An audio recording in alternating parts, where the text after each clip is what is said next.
Right, hello everybody. Thank you so much for staying on your Friday night.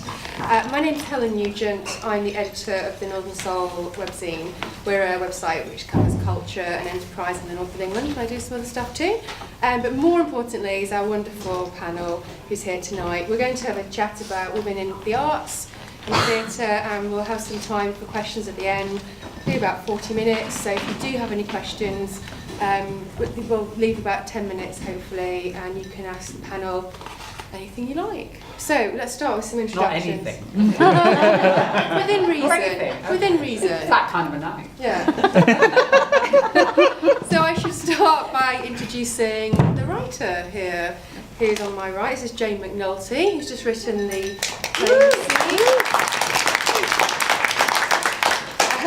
I'll just give you a little bit of an intro to each person here on the stage so you know who they are. Jane is obviously a playwright, and her plays include Our Lady of the Goldfinches, and which toured in 2012, and her recent commission works include Our Cousin Florence, which was at Leeds City Museums, and Dare to be Free. She's also written several short plays, and many of you may have seen her at JB Shorts, which obviously happens here in the city, and she's also a bit of a telly writer. Was, yeah. So if you've ever watched EastEnders or Heartbeat or Doctors, you'll have seen her work. Moving on then, we have here on my left, this is Helen Parry. Helen has worked extensively as a theatre director, and her work's been widely produced here in Manchester and across the Northwest, and it says here Switzerland, Germany and America. Mm-hmm. She taught acting for a number of years at the Arden School of Theatre, and is currently teaching students at Arlen North alongside some of her continuing freelance directing work. So thank you, Helen, for being here. And just down here at the end we have Cathy Crabb. She's an award-winning writer, and I should say she also writes for Northern Soul, so I have a vested interest in. Her plays include Beautiful House, Moving Pictures, Beyond the Fourth Wall, and her critically acclaimed play, and actually the first thing I saw when I came back here to Manchester 6 years ago, which was The Bubbler, which is an extraordinary piece of work. If you're ever touring it again, we'll definitely come. Brilliant, brilliant two-hander if you get a chance. And Dreamers last year she wrote, which was a musical at the Oldham Coliseum, which was brilliant. And most recently she's co-written a new play called The Rumba Bar, and I gather you're doing a musical called Meat Pie Sausage Roll. So title enough as to makes you want to buy the tickets. So thanks, Cathy. And here, down here on my left, is Kate O'Donnell. Kate is a, just reading here, so if I've got anything wrong, tell me, is a contemporary queer theatre maker, cabaret artist, and the creator of the award-winning show Big Girls Blouse, which I gather you've just finished touring for a year and a half. Yeah. She's done that one. She's working on some new stuff. But you create entertaining, gently political performances, and a lot of which, if you've seen her work, you'll know exudes the pride and strength of being a transgender woman. She's also the creator of the hashtag campaign Stand By Your Trans, so do check that out on social media. And I think there's a pint coming for the next person I'm going to introduce. That was good timing. This is Jackie Hagan, who likes pints, and Shandy. She describes herself as a working class, one-legged scouser who undercuts awkwardness and taboo with smart, loving wit. She's a multi-award-winning poet, theatre maker, comedian, and a committed community arts worker. For the past 10 years, Jackie has run a successful poetry project which has enabled marginalised and silenced adults to express themselves creatively. She also performs as a compere, stand-up comic, performance poet, a cabaret artist, and stunt puppeteer. So we've got loads and loads of talent here on the panel.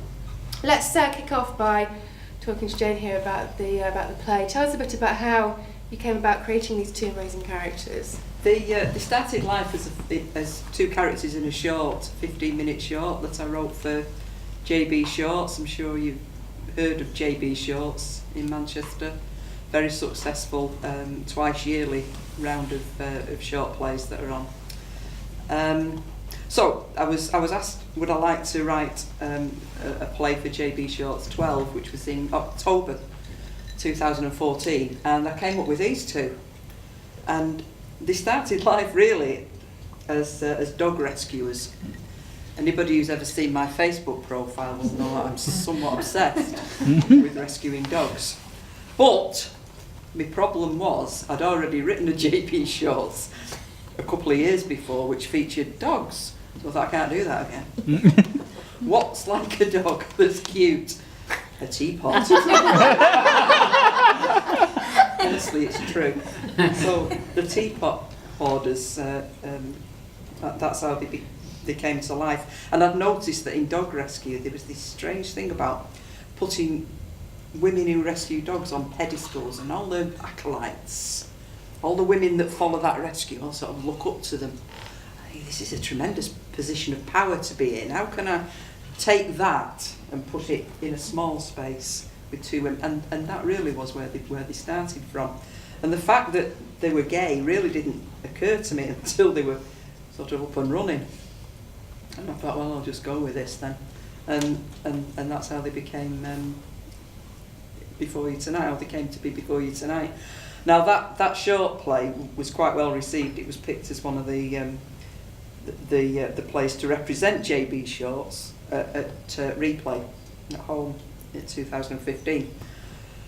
And lots of people saw it there as well and said, we really like these women, but we want to know more about them, because it was fairly ambiguous, I'd have to say. It was obviously a very close relationship, but it was violent, and there was a theme of domestic abuse going through it. I mean, some people thought they were sisters, like the landlady at Risk, and some people thought they were mother and daughter, which I couldn't see that. But anyway, and I thought, well, it doesn't really matter, but let's explore their relationship a bit more. Let's bring them back and look at their home life in a bit more detail, and put the screws on them a bit more, so they have to move.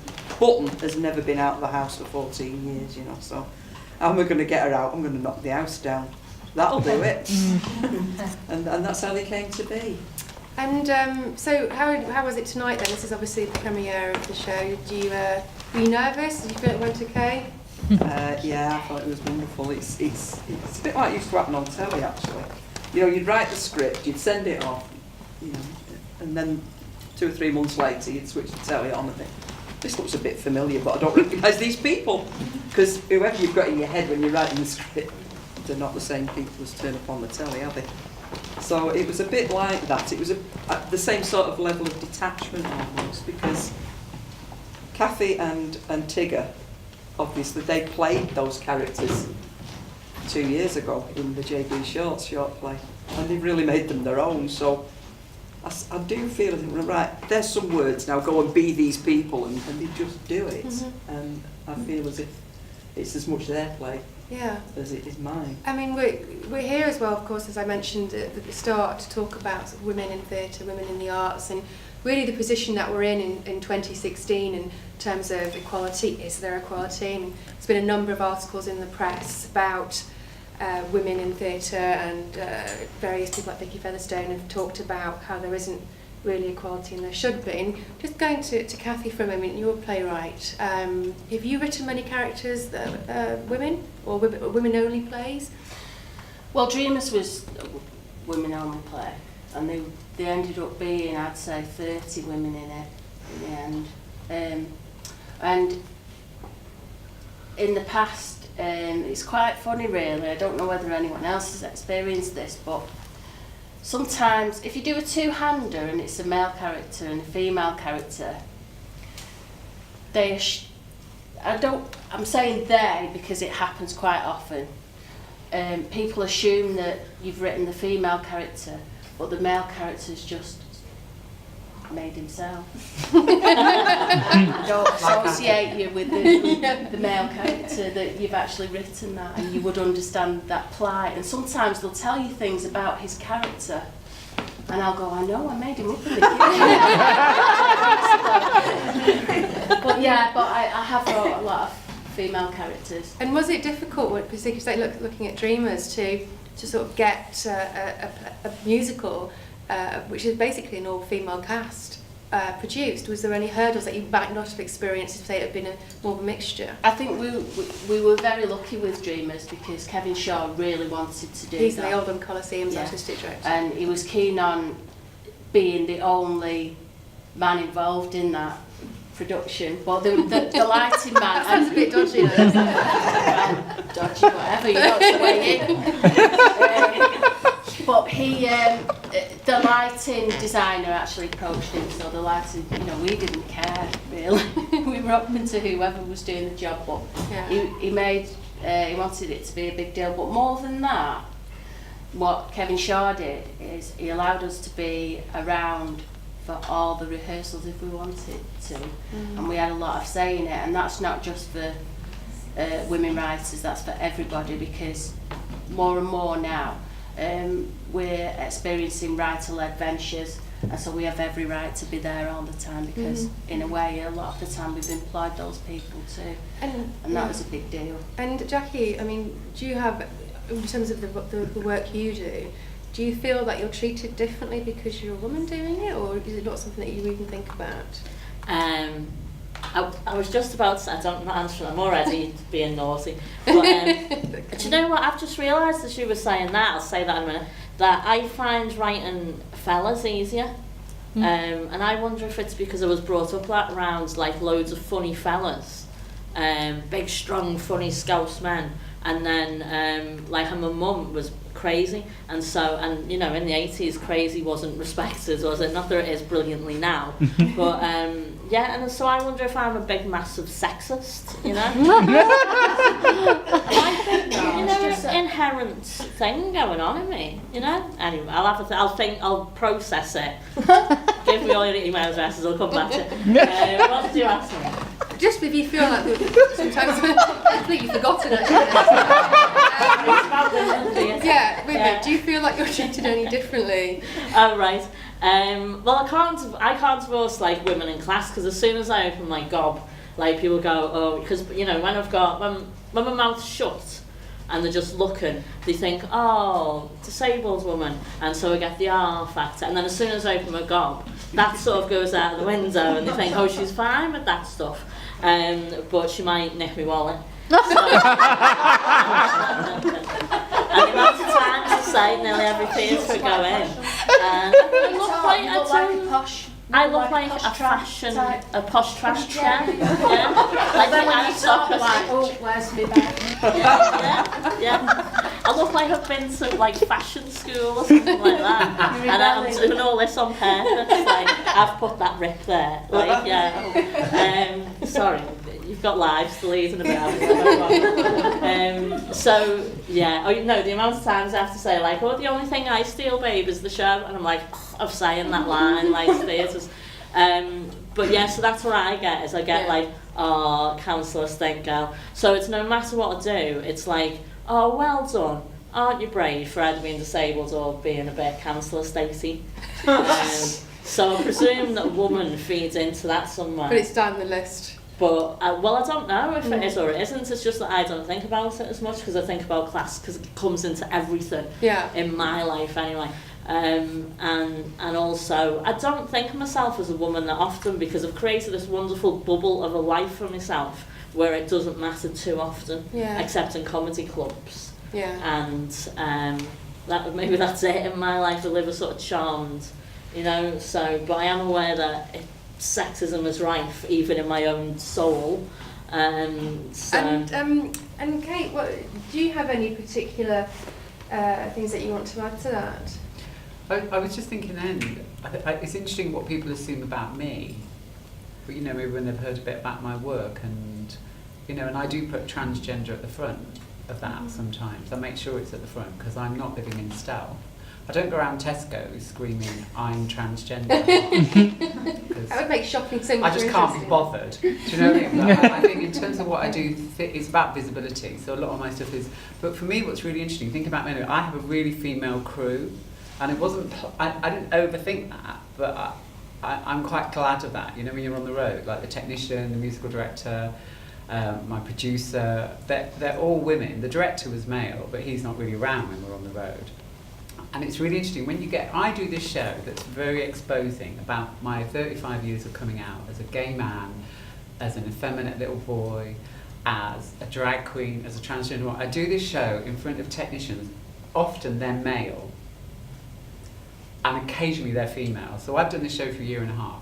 So we probably had 2 female things, and the technicians have never once, even if you do a run of 3 or 4 nights, they've never once commented on my show.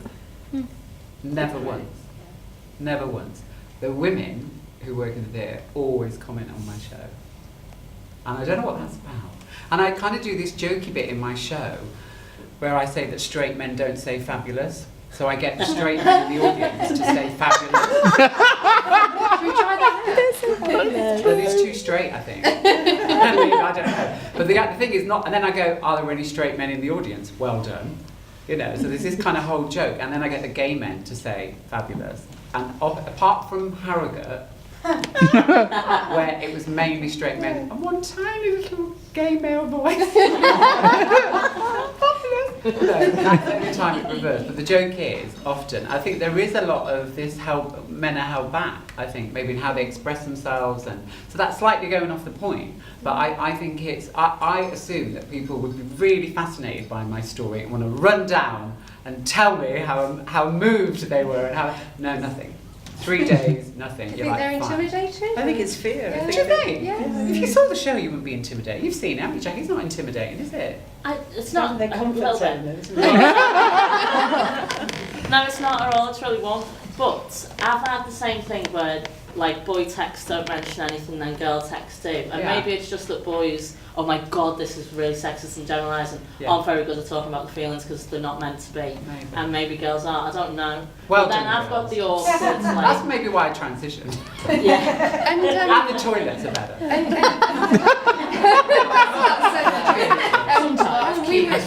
we were talking a little bit before, weren't we, about this issue, are female playwrights still marginalised? Do you think that they are in terms of what you see in your work? Well, certainly when I started directing, which was way back when in the early 70s, all the work I was offered were male writers. And 3 years at drama school, I trained as an actor originally. We didn't do a single play written by a woman.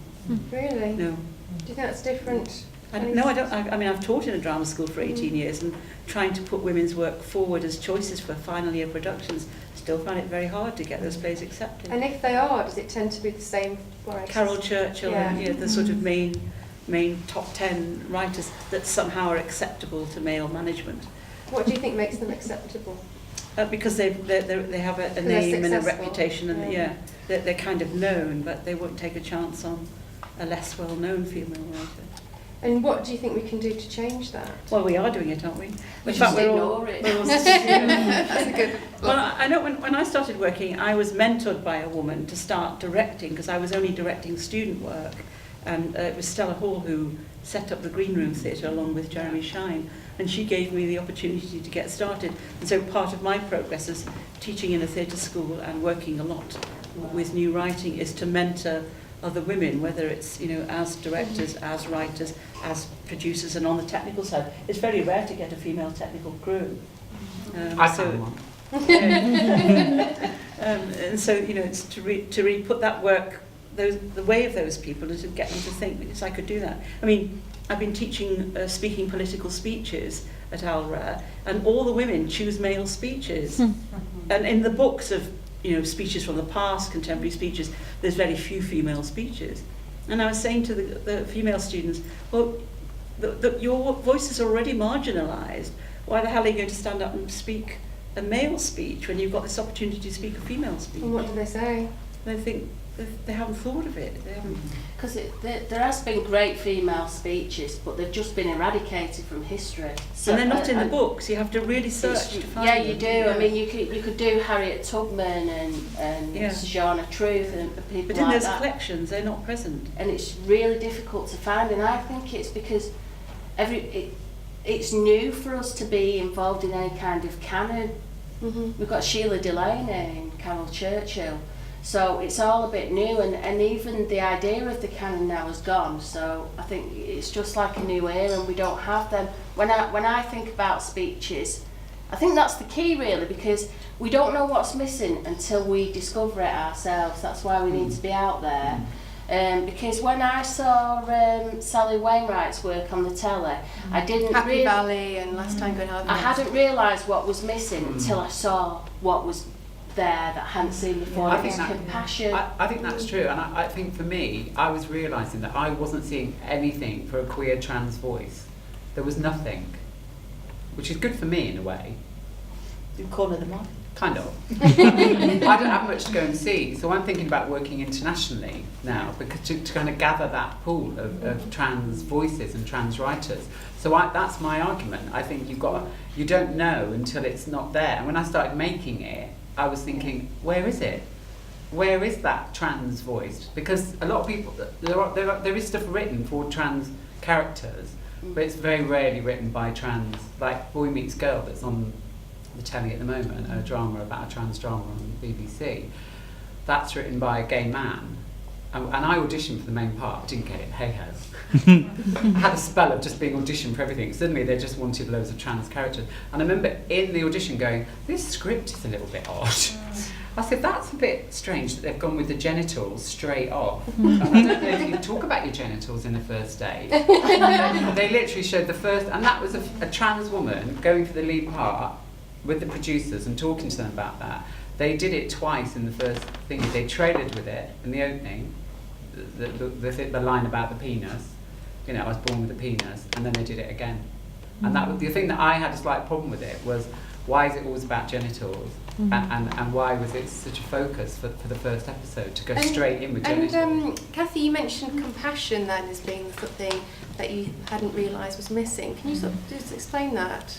It's different in theatre. I know it's very different, but we can still, we should be allowed to borrow backwards and forwards. And people get a bit snobby about, you know, they'll look at plays and go, that's too much like a sitcom. And I think, actually, a sitcom, I know we talk about Happy Valley, but a sitcom is the closest thing on television to live drama. Yeah. And they use a live audience. So I believe that we should be ping-ponging backwards and forwards and borrowing from each other. But when you look at those characters, for no reason whatsoever, but for the fact that we do it. When one female character was talking, another one would be listening and getting upset. And it's a very simple thing, but before Happy Valley did it, nobody else had done something like that, that very simple thing of one woman showing compassion to another. And that's the kind of thing I'm talking about, because it served no purpose in drama before.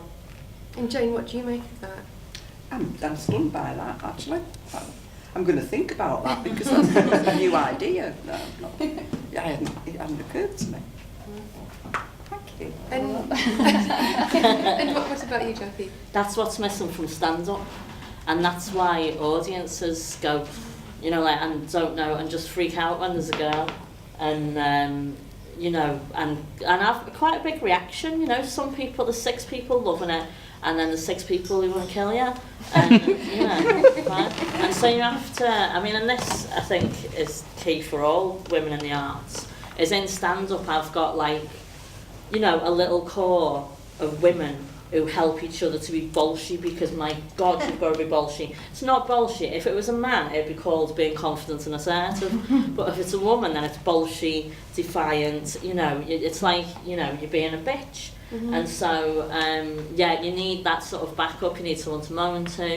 You need someone to say, do you know what? Yeah, you're doing the right thing.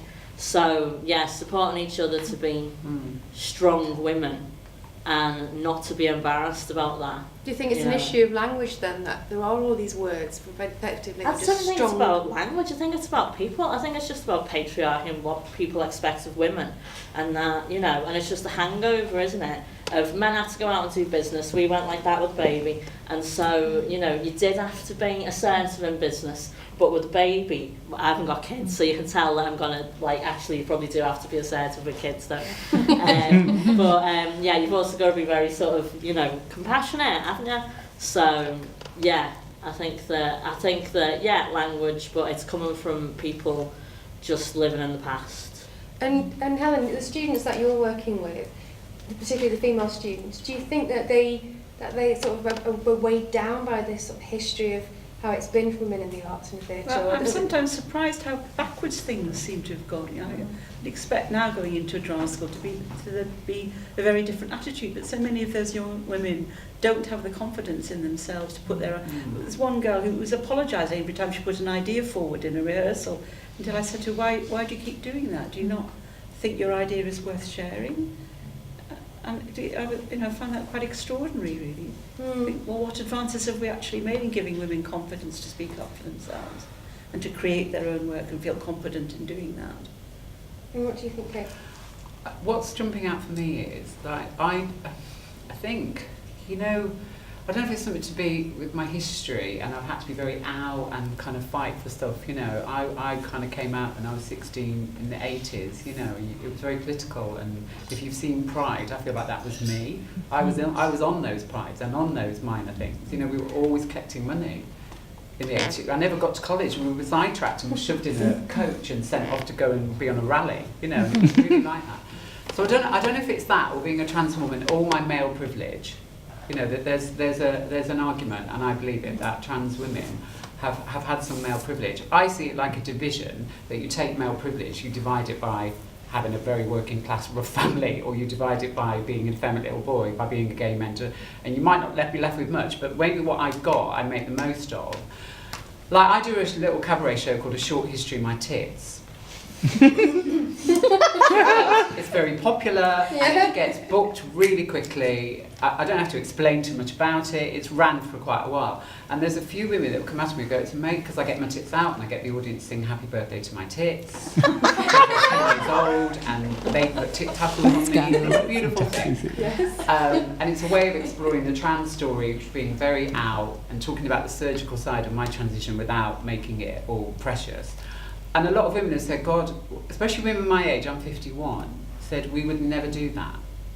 Because of their histories, they wouldn't think to maybe do that, they wouldn't have the confidence to do that, or the platform. Whereas I used to work for Boy George and go and dance in front of 25,000 people. So I don't know if it's me being trans or my crazy queer life or what it is, but I'm really glad to be that 50-year-old woman getting her tits out. All over the shop, really. That's going to run that show, I think. So I really celebrate that, but I really acknowledge that's not cisgendered, non-trans women's experience. But maybe it's bringing it. I don't know. Maybe it's bringing up the game and saying why not, or I don't know. And Jane, obviously the characters, the actors in your show are not 21-year-olds. No. No. Do you just talk a little bit about that then, about working with women who have worked in this world for a while and what their experiences are? Do you find it much easier to work with women that are sort of used to this environment? I think I've been just lucky, actually, because I've worked with younger women as well, and I've had very good experiences with younger actors, younger women. What I wanted to say, what I've been processing is what Cathy said earlier before about compassion, and I'm thinking this is interesting because I've been accused of being sentimental as a writer, and that's been used as a weapon against me, and that's really unfair. Because what I am is compassionate. Thank you. That's lifted a big. She's in a great position, Sally Wainwright, where she can call the odds more than a lot of other writers now. I suppose that she can get those things in that we've not seen before. I don't know. Yes, but I think what I'm saying is compassion isn't loaded in the same way as sentiment. Yeah. It's almost an insult to say. It's a derogatory term, isn't it? Yeah. Whereas compassionate is and we've got about 10 minutes left. I've got some more things I'd like to bring up, but let's throw it out to the audience. Don't be afraid to ask a question. The light's quite bright, so if you could sort of just do a bit of semaphore if you want to ask a question, that'd be great. Well, I was just going to go on from the Sally Wainwright thing and say maybe it's because she directs her own stuff now that she keeps that in, and whether... that's what I'm just right. If it was somebody else directing, would he cut it? That's what I'm would he just saying. somebody else out? And we can understand. We all know why, and it works in theatre as it does in film or TV. You've got a certain amount of money, you've got a lot of pressure, and you need to go with what works.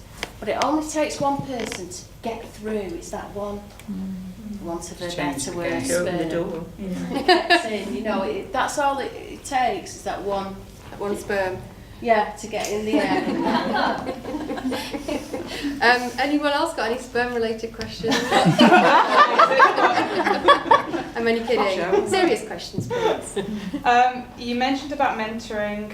What support is there to get, emerging playwrights, emerging female talent into theatre? I'll declare my interest there, that's something I'm trying to break into, so it'd be really useful. For mentoring.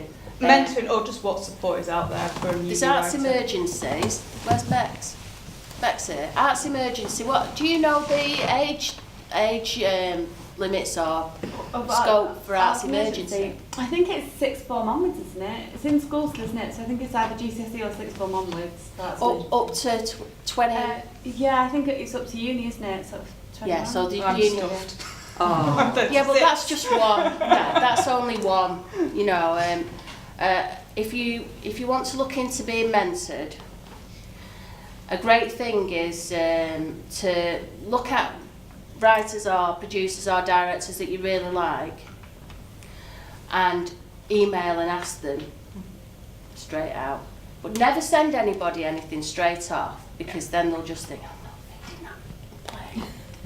Give me a chance, you know. So it's best to ask if they would do it, and just have faith that they would. Just say, I really like your work, because nobody has got anywhere without help. And basically you'll get a really great person who will want to do that for you. It might take a bit of time. Thank you. Any other questions? Please raise your hand.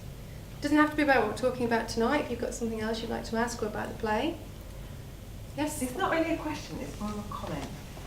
But I just want to say it's really lovely to see a piece of work that had two female characters in it, and it was about them being human as opposed to about them being women. And also it was really lovely. I think I often feel when you go to the theatre, you see women till they're about 35, where they're either a love interest, a Madonna, a whore, or the new genre of the Manic Pixie Dream Girl. And then they kind of might reappear as a mother, like in the background, like that, for a while. And then but apart from that, they disappear till they're about 65. Then they come back as a wizened old sage. Or a batty old grandma. Yeah. So it was just really beautiful to see two humans who happen to be females getting on with being human and being in an age bracket that we see a pitiful amount of. And it's really nice to see those experiences valued. So yeah, sorry, that wasn't a question. No, thank you. Thank you. Is that how you approached it then when you were writing it? Yeah, because they are very human. They could have been, obviously I'd have had to change some of the story, but they could have been any relationship. They could have been man, woman, two men, I mother, like the fact that it daughter. was a woman not being nice. Yeah. I really liked seeing that. It was really quite shocking to see a woman being a bit horrible and aggressive and unlikable in lots of ways. And what? I didn't get lovable, but there you go. That might be my I was struggling with lovable. But I really liked that I like the fact I didn't get that. I felt like, oh my God, I just don't like her. I really struggle with her.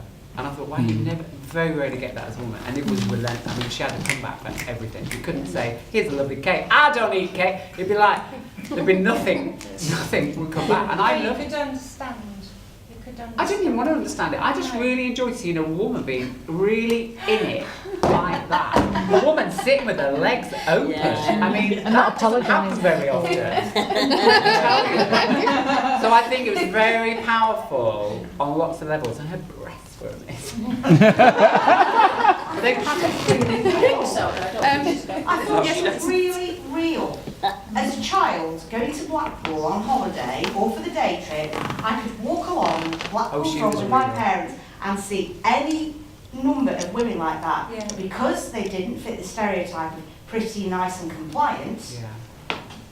and because it was no longer acceptable for them to be the mother-in-law, bit of a joke, mother-in-law, they fell out. But to see her as a real person who believed what she believed and didn't give a damn, I saw loads of people like that when I was a kid growing up, and they kind of fell into a Les Dawson caricature that was then no longer acceptable. Well, those women have always been there. They've always sat on Blackpool front, airing the directoire knickers, God bless them. And I just loved it. Thank you.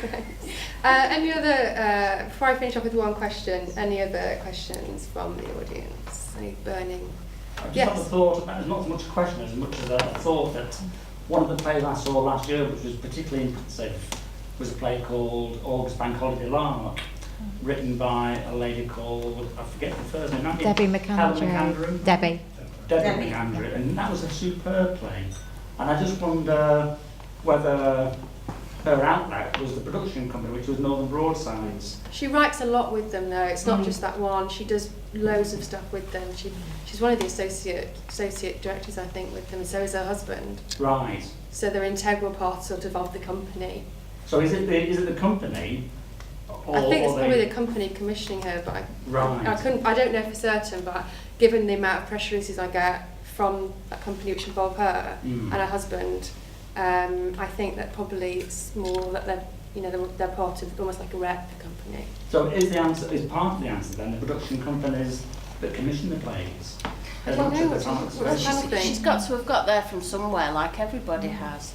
I suppose you'd have to ask Debbie what her journey was, really. But is it because, in part at least, that Northern Broadsides are a company that do novel things, or do different plays, try different playwrights and so on? I think they do, but I don't think that they're alone in that. It's just that they do tend to get a lot more national press because they're seen as the Northern company. So whenever the Guardian, and I write for them, wants to do a review about a play that's got something to do with Northern, you pick a company with Northern in the title. So and also Barry Windsor is very good at he's quite he's a brilliant kind of guy. So I think they do seem to get, not that I'm against it, a disproportionate amount of press nationally, which is no bad thing, but there is room for other people. Just finally on the Northern theme, actually I have to seek beautifully into that. I just want to finish by asking each one of the panel, is there something about Northern women, do you think, that makes it harder or easier to get commissioned or to be seen or to put bums on seats? Let's start at this on the case. Well, I'm from the Midlands originally, so I'm not Northern, but I've been here 25 years, and whenever I do venture away from the North, I don't find people as funny. I often spend time in Brighton, and I get on that train to Brighton, they're like, oh, I can't bear it. I'm like, there's no punchline.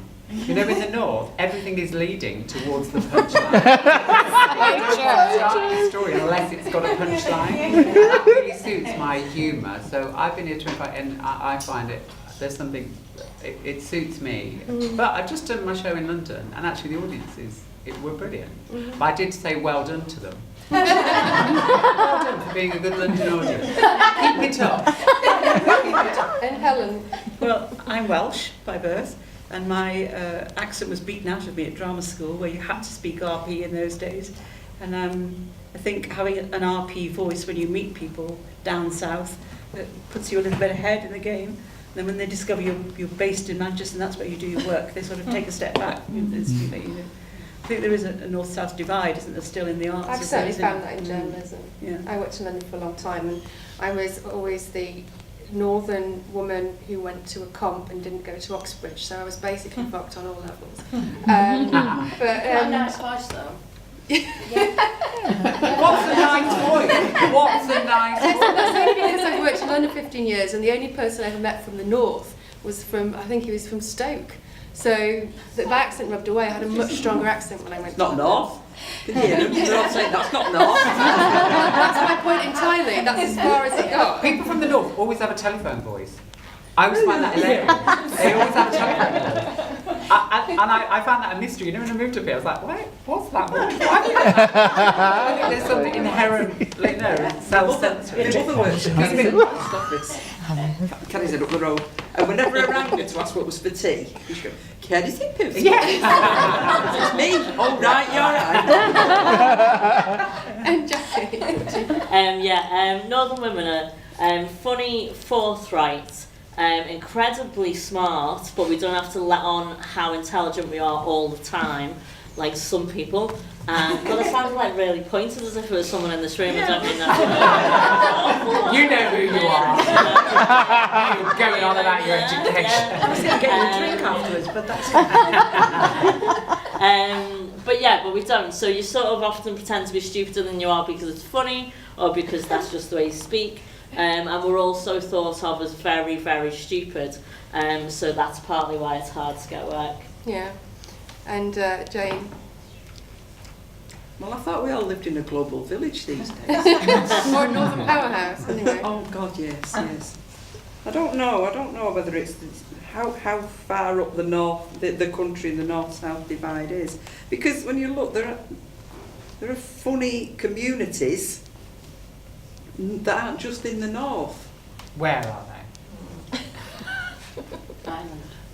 Yeah, Ireland. We need a map.